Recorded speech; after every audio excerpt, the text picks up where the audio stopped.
Hi guys, so today I will be reviewing Revlon Color Stay.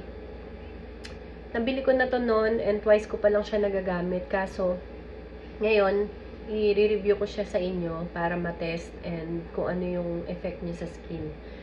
Kaliligo ko lang and ayan, bare face ako. Wala akong ka-makeup. Ayan yung pimple marks ko. And with a combination of Maybelline Fit Me. Ayan. Unang-una, magsa-sunscreen muna tayo. Hindi ako nag-makeup ng wala munang sunscreen kasi ito yung pampakapit ko and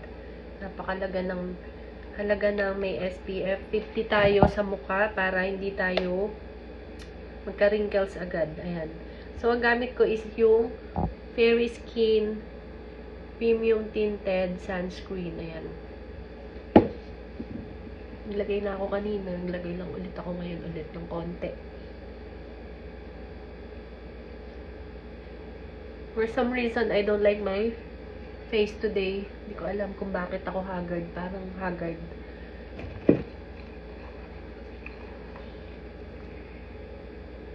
Bare face. Haggard ang lola mo, besh. So, eto lang, 4 na 4 na to ang una kong nilalagay. Hindi na ako nagme-makeup base. Ayan. Una is yung step by step muna tayo guys ha. Yung ito. Unang-una yung SPF 50 na sunscreen. Sumunod, magbi-BB cream ako. Ayan, ang gamit ko. Matagal na to sa akin. Hindi pa naman siya expired. Ayan, Garnier BB cream. Ayan. Any BB cream will works. Turuan ko lang kayo kung paano yung step by step. Sunod is magpa-foundation ako. No need naman talaga to. Kaso, pwede naman BB cream lang. And then, sunod na tong pressed powder. Kaso, susubukan nga natin to. Ito nga i-review natin. And then, sumunod tong Maybelline Fit Me. Ito, very affordable lang to. Like, 300 plus lang to sa mga butika or sa Watsons. Ito, nasa 700 plus ko nabili. Ito, bigay lang sa akin. Galing abroad. And then, ito, 300 lang din. So, ayan. Apply na natin yung sunscreen. And then, sumunod. Nawawala yung pang ganong-ganong ko sa mukha. Pinakailaman ng anak ko. Hindi ko alam kung saan niya inilagay. Nawawala po. Lagay muna tayo ng BB cream. Garnier. Hindi ako masyadong makapal maglagay kasi may foundation pa tayo ilalagay. Kamay na lang natin guys.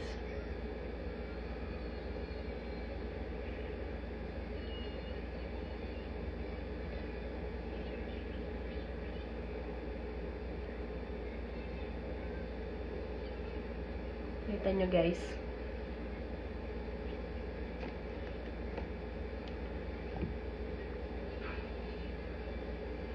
BB cream pa lang medyo pack na, makinis na.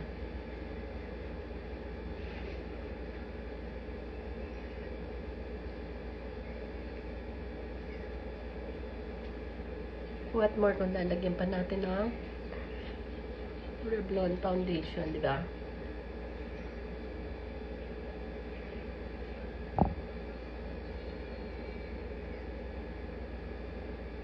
So, ayan. Paglagay na ako ng BB cream. May ako nalalagyan yung leeg sa face muna. Ayan. So, this is it. Color Stay. Revlon. Fresh beige nga pala to guys ha. Tingnan nyo na lang yung skin tone nyo kung ano yung magmamatch sa inyo. Ito, medyo ano na to. Nasa kalagitnaan siya. Hindi siya dark, hindi siya light na light. Nasa kalagitnaan lang siya. Itong munang side na to, tingnan natin kung matatakpan yung mga blemishes dyan. Like yung pimples. Wala kasi yung pang ganun-ganun ko eh.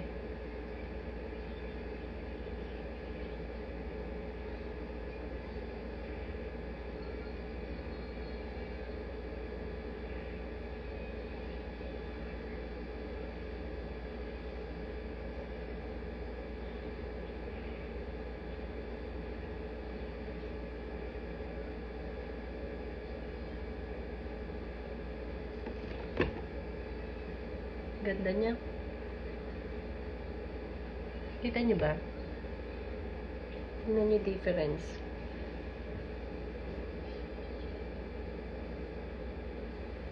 Wala. Meron. So, lagyan na natin siya lahat.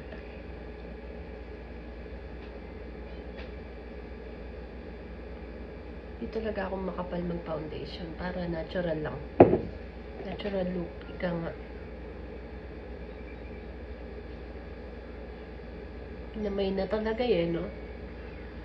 Wala hindi ko makita yung ano ko mga gamit ko Pag may toddler ka talaga, ganyan talaga. Wala kang aasahan sa mga gamit mo.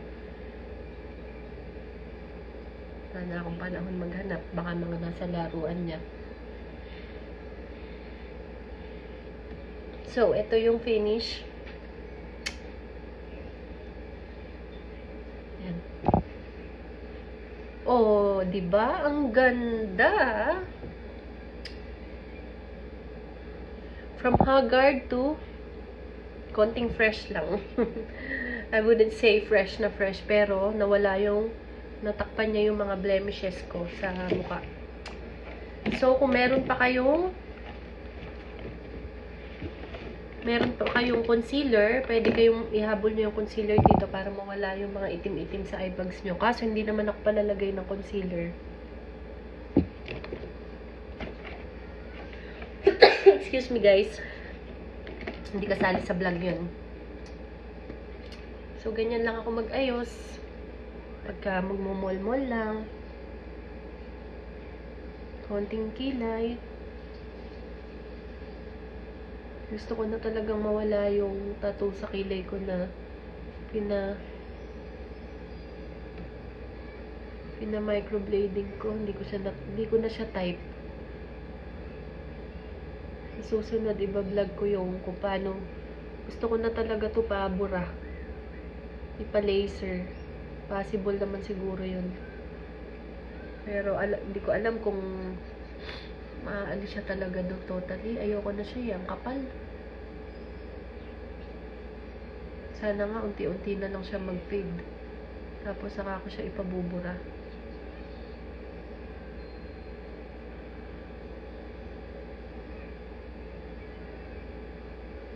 Konting kilay.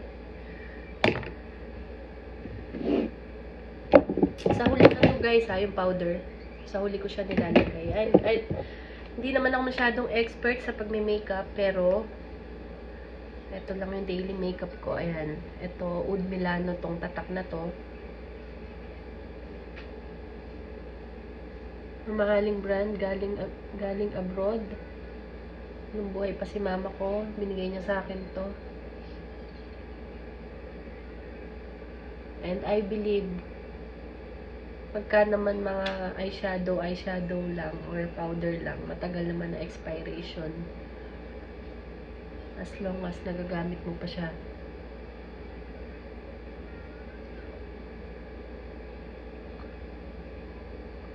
Konting contour.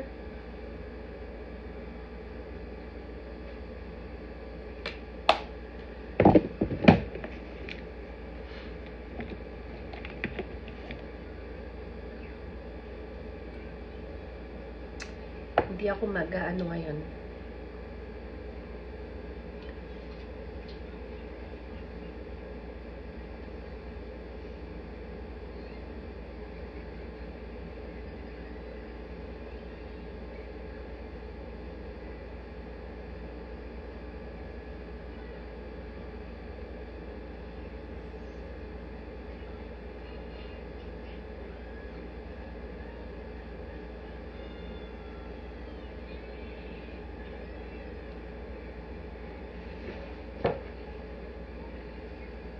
Pantay ba? Hindi ako magmamaskara today kasi ang hirap niyang tanggalin. And mamaya tinatamad ako magtatanggal. Ala pa akong makeup remover. Bibili pa lang ako. Ito yung mascara ko. So Pro. Bili ko lang din siya sa Watsons.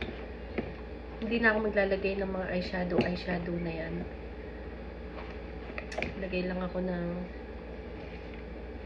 ayan, nawawala yung blush on ko. Kunin ko siya sa dito. Dito ko tinatago ang aking mga powder na hindi pa nagagamit. I believe magtatagal pa to ng ilang taon kung naka-shelves naman siya mabuti. Ito, concealer. Hindi ako maglalagay ngayon. Tinatamad ako. Where is my blush on? Can I see it? Yan guys. Next step, magba-blush on lang ako ng ayan, sa Fab. Tagal na rin ito sa akin. Ayan o, Fab Velvet Blush.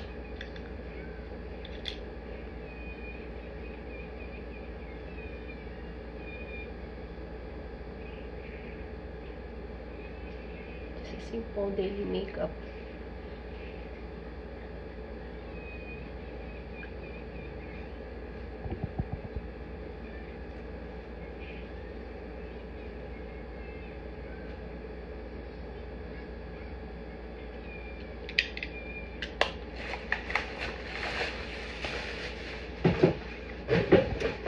And then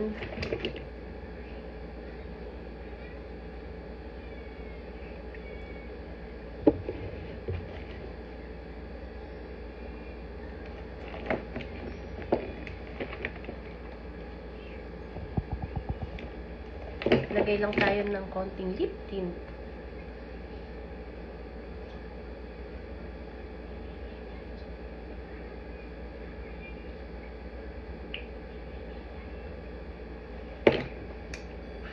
Saka natin ihuli itong face powder. Maybelline Fit Me. Ang color nito guys is 128. Parang sumusunod lang din siya sa color ng Revlon ko. Para pantay siya. Anyway, kahit naman magkaiba sila ng color ng ano, it doesn't mean na necessarily naman na pareho sila ng skin tone color. Pwede mo naman ilagay yung kahit anong gusto mo. Basta, pantay sa balat mo. Huli yung leeg.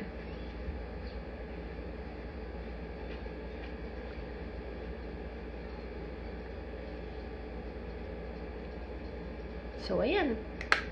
Wala. Pwede na tayong umalis.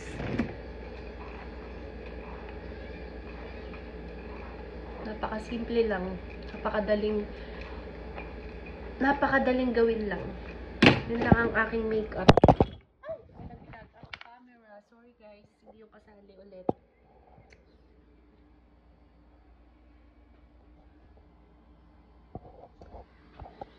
So, yun lang guys. And aalis na ako. Lilibot, mag-grocery lang kami ng anak ko. Blinag ko lang yung daily makeup. Gamit ko nga pala tong old perfume ko by JLo. Ito, kahit out of, wala nang mabili dito nito. Naghahanap-hanap pa rin ako sa online nito. Favorite perfume ko talaga tong JLo na to. Sa susunod, magbablog naman ako ng mga about sa perfume. So, ayun lang yung daily makeup na pwede sa atin, na napakasimple lang. Hindi ako naglagay ng kahit na ano. Ang laki ng mukha ko ngayon. Parang siopaw. And, yun lang guys. So, tulungan nyo naman ako. Subscribe and like this video. Bye-bye!